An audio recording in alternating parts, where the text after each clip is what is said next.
তুই ডাকলে আমার উত্তর দিতে হবে কেন?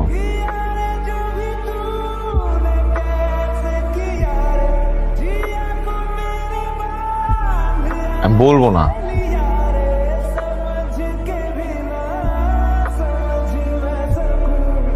ভালো করে বলার মতো মুডে আমি নাই।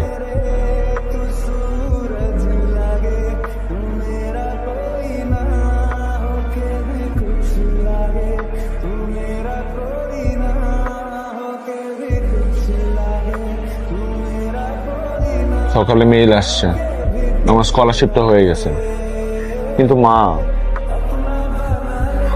যাওয়া আসার খরচ বাদ বাকি যাবতীয় সব খরচের টাকা দিতে পারবে না বলে দিছে।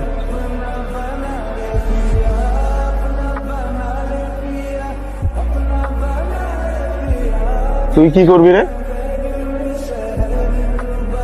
তুই টাকা কোত্থেকে পাবি? ফালতু কথা বলিস না তো, মন মেজাজ খারাপ আছে, যা এখান থেকে।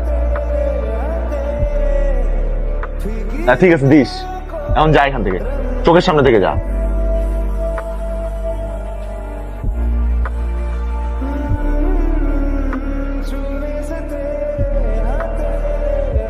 এই সামান্য বিষয় আমি এখান থেকে লাভ দিয়ে মরবো না, চিন্তা করিস না।